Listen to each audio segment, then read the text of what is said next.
কালেও যে প্রশ্ন করছিলেন আমিও সেটা ভেবে এসেছিলাম এই প্রশ্ন করব যে তৃণমূলের যিনি বারাসাত সাংগঠনিক জেলার চেয়ারম্যান তিনি 2021-এ রাজনৈতিক পরকীয়া মানে আর কি অন্য দলে গেছিলেন ভারতীয় জনতা পার্টিতে। তিনি আসার পর তিনি চেয়ারম্যান হলেন এবং এখানকার যিনি বিধায়ক তার বিরুদ্ধে তিনি লাগাতার মানে বিভিন্ন কথাবার্তা বলে যাচ্ছেন। কার্যত প্রাক্তন এবং বর্তমানের এই লড়াই চলছে, যদিও অন্য দল, তবুও আপনি এখানে কর্মী সম্মেলন করলেন, কি বলবেন এটা নিয়ে? সব থেকে বড় কথা হচ্ছে 2021-এ নির্বাচনের আগে তিনি বিজেপিতে গেলেন। বিজেপিতে গিয়ে পশ্চিমবাংলার মুসলিম সম্প্রদায় এবং পশ্চিমবাংলার মুখ্যমন্ত্রী মমতা ব্যানার্জি সম্পর্কে একাধিক কুৎসিত ভাষায় তিনি আক্রমণ করলেন। রাজনৈতিকভাবে নির্বাচনে পরাজয় হওয়ার পরে আবার তৃণমূলে তিনি ঢুকলেন। এই যে ইনকামিং আউটগোয়িং এত তাড়াতাড়ি, আমরা বারবার বলেছি না বিজেমূল, যখন যার লিডারের প্রয়োজন হয় পাঠিয়ে এই ধরনের মন্তব্য করে পারসেপশন তৈরি করে। আমি আপনাদের বলে রাখি, উনি যে লক্ষ্য নিয়ে এগাচ্ছে 2026-এ উনি ওনার লক্ষ্যে না পৌঁছাতে পারলে আবার দেখবেন লাভ মারবে, আবার মুসলিম সম্প্রদায় সম্পর্কে কুরুচিকর মন্তব্য করবেন এবং মুখ্যমন্ত্রী সবাই কি বলবে সেটা আমি বলতে পারছি না নতুন করে, তো এইগুলো করবে। এদের থেকে, এই ধরনের যারা, এদের থেকে আমাদেরকে সজাগ থাকতে হবে। তাই ইন্ডিয়ান সেকুলার ফ্রন্ট মনে করে সেই রাজনীতির কথা, মূল্যবোধের রাজনীতি। রাজনীতি মানে রাষ্ট্র সেবা করা, রাষ্ট্রের জনগণকে সেবা করা। রাজনীতি মানে এই নয় রাষ্ট্রের কোন নাগরিক সম্পর্কে কুকথা বলে আক্রমণ করা। রাজনীতি মানে এই নয় যে ক্ষমতায় থাকুক না কেন, যে অপোজিশনে থাকুক না কেন, তার নীতির সমালোচনা করাই যেতে পারে, কিন্তু কোন ধরনের অসংসদীয় শব্দ চয়ন করে আক্রমণ করা। তো আমাদের দুর্ভাগ্য, পশ্চিমবাংলা যে সরকারটা চলছে সেই সরকারে যিনি চিফে আছেন, আমরা চিফ মিনিস্টার বলি সাংবিধানিক ভাষায়, চিফ মিনিস্টার, সেই চিফ মিনিস্টার আজকে যত দুর্নীতিগ্রস্ত মানুষকে তার দলে ঢুকাচ্ছেন, আর দুর্নীতিগ্রস্ত মানুষকে যত ঢুকাচ্ছেন সমাজকে তারা তত বেশি কুলসিত করছে। কোন জায়গায় গোষ্ঠীদ্বন্দ্ব মারামারি, মানুষ ক্ষতিগ্রস্ত হচ্ছে, তো কোন জায়গায় আপনার দুর্নীতি, সেখানেও সাধারণ মানুষ এই দুর্নীতির শিকার হচ্ছে। প্রাক্তন এবং বর্তমানের দ্বন্দ্বে রাজারহাট নিউ টাউন বিধানসভায় আইএসএফ কি একটু বাড়তি সুবিধা পাবে? দেখুন, ওটা আমরা কোনোদিন ভাবি না। যদি প্রাক্তন বর্তমান বললে করে দিনের শেষে যখন হিসাব যখন কষবে এটা এক হয়ে যাবে। এরা হিসাব কষে দেখবে আমি পাচ্ছি কত না কি পাচ্ছি না। যখন দেখবে এটা হাতছাড়া হয়ে যাচ্ছে, টোটালি 60-40 কন্ট্রোল করার ধান্দায় ছিলাম, এখন টোটালি হাতছাড়া হয়েছে, দেখবেন এক টেবিলে বসে যাবে। সুতরাং এদেরকে নিয়ে ভাবি না, এদের জন্য আমরা জায়গা পাবো এইটা নিয়ে রাজনীতি করতেছি না। আমরা সমাজ ব্যবস্থা পরিবর্তন করতে এসেছি। মানুষ সুযোগ দিলে মানুষের জন্য কাজ করব, না সুযোগ দিলেও মানুষের জন্য আমরা কাজ করে যাব। ভাঙড়ের ধর্মীয় জলসায় আপনার বড় ভাই এবং আপনার দলের প্রতিষ্ঠাতা তিনি একটা মন্তব্য করেছিলেন। গণমাধ্যম কর্মীরা যখন তাকে প্রশ্ন করেন ক্যানিংপুরের বিধায়ক শওকত মোল্লা সম্পর্কে, তিনি বলেছিলেন যে জাহান্নামের কুকুর সম্পর্কে বেশি কিছু বলতে চায় না। এ নিয়ে বিভিন্ন আলেম ওলামা থেকে সাধারণ মানুষ বিতর্ক করছেন যে একজন মুসলমান কোনো ব্যক্তিকে মানে জাহান্নামের কুকুর ইত্যাদি বলা যায় কিনা, কি বলবেন এই বিষয়ে? দেখুন, আমি একটা কথা বলবো, ফতোয়া যেটা দিয়েছেন বা যারা বিরোধী করছেন, নিশ্চিতভাবে দুটোই হচ্ছে প্ল্যাটফর্মটা ধর্মীয় প্ল্যাটফর্ম। তো ধর্মীয় প্ল্যাটফর্ম থেকে যে কথা বলেছেন, আমি রাজনৈতিক প্ল্যাটফর্ম থেকে কোনটা হালাল কোনটা বৈধ অবৈধ আমি এই বিষয়ে বলবো না। তবে একটা কথা আমি বলতে চাই, আমাদের দলের প্রতিষ্ঠাতা প্রাণ পুরুষের সব ইতিপূর্বে অনেক বক্তব্য দিয়েছিল, সেই বক্তব্য নিয়ে অনেক কানাঘুষা হয়েছে। দিনের শেষে তার বক্তব্যটা এস্টাবলিশ হয়েছে।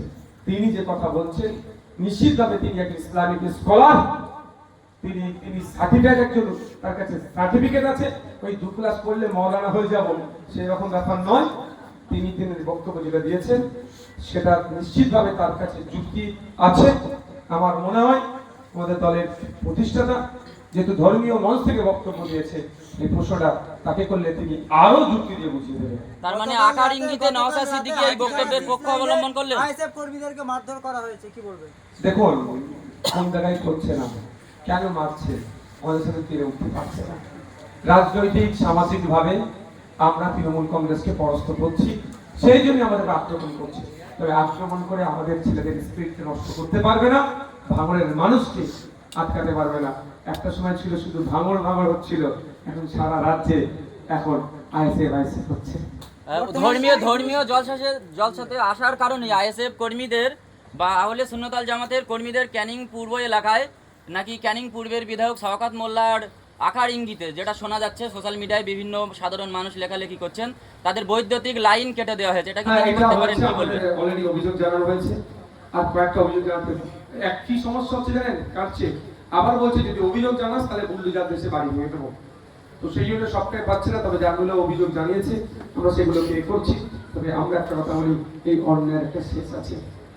যে অন্যায় করছে অন্যায়ের একটা শেষ আছে, শেষটা কি ভয়ঙ্কর হবে হয়তো সরকার সাহেব বুঝতে পারছে না, যারা এই অন্যায় করছে বুঝতে পারছে না। গণতান্ত্রিক প্রক্রিয়ায় ভয়ঙ্কর জবাব মানুষ দেবে। কি একেবারে 26-এ শেষ করার ইঙ্গিত দিলেন? একজন উড়িষ্যার টাটানগরের রেল স্টেশনে পরিযায়ী শ্রমিকদের উপর আবারও অত্যাচার, যেখানে রাজ্যের মুখ্যমন্ত্রী তিনি বলছেন পথে নামছি, বাংলাদেশিদের অত্যাচারের বিরুদ্ধে আমরা লড়াই করছি, সেখানে ভিন রাজ্যে তো পরিযায়ী শ্রমিকদের উপর অত্যাচার বেড়েই যাচ্ছে এবং সংখ্যালঘুদের উপর অত্যাচার বাড়ছে। কি বলবেন, কিভাবে? দেখুন, আমি একটা কোড আন্দোলন বলছি, আমার রাজ্য সরকার চাইছে না ভিন রাজ্যে আমাদের পরিযায়ী শ্রমিকদের উপর অত্যাচার বন্ধ হোক, সম্পূর্ণরূপে চাইছে না। যদি আমার রাজ্য সরকার চাইতেন যে অত্যাচার বন্ধ করতেই হবে আর অত্যাচার না হয় তাহলে 24 ঘন্টার মধ্যে অত্যাচার বন্ধ হয়ে যেত, কিন্তু আমার রাজ্য সরকার এটাকে সামনে রেখে রাজনীতির ফায়দা লুটার চেষ্টা করছে। এই শ্রমশ্রী প্রকল্প ঘোষণা করছেন, এই সব গল্পতে করছেন।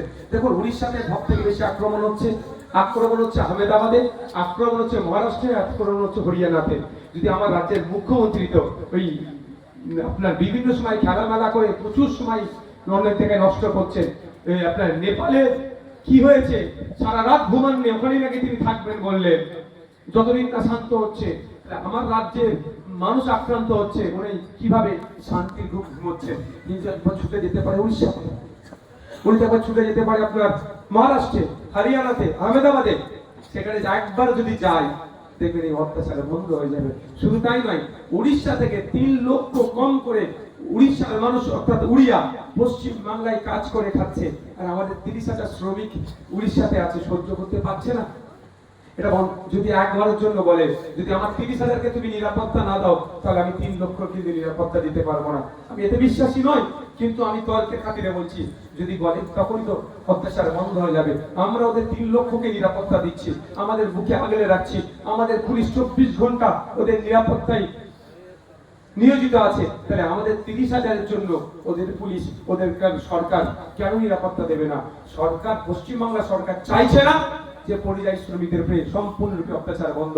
পশ্চিমবাংলা সরকার বকলমে চাইছে ওদের উপরে অত্যাচার হলে রাজনীতির ফায়দা নিয়ে যাবে। সেই জন্য বলির বাকরা বলে না, সেই করছে আমার শ্রমিক ভাইদের বলবো, আপনারা দেখুন, সজাগ হন, এমন সরকার তৈরি করুন, আপনারা ভারতবর্ষের যে কোনো প্রান্তে গিয়ে মাথা তুলে কাজ করবেন। যদি কেউ আপনাদের ডিস্টার্ব করে, আপনার সরকার আপনাদের দায়িত্ব নেবে, সেই সরকারকে যোগ্য জবাব দেবে। অন্যদিকে মাদ্রাসায় 7th এসএলএসটি নিয়োগ হচ্ছে না, সেখান থেকে দাঁড়িয়ে আজকে বিকাশ ভবন অভিযান করলেন এবং যেখানে রাজ্যের মুখ্যমন্ত্রী মমতা বন্দ্যোপাধ্যায় তিনি বলছেন আমরা সংখ্যালঘুদের পাশে আছি, সেখান থেকে দাঁড়িয়ে মাদ্রাসায় নিয়োগ হচ্ছে না, কিভাবে দেখছেন? দেখুন, একটা কথা বলি, সংখ্যালঘু দর্দি সরকার মুসলমানদের 99% কাজ করতেছে, যেদিনকেই বলেছে সেই দিন মুসলমানদেরকে ডুব দিয়ে দিয়েছে। এসএলএসটি নিয়োগ হচ্ছে না, মাদ্রাসায় 10,000 শূন্য পদ আছে, শিক্ষকর্মী নাই কেন? 10,000 মাদ্রাসা দেওয়ার কথা বলেছিল, আমরা 10,000 মাদ্রাসাটাও চাইনি। 2022 টেট পরীক্ষার্থী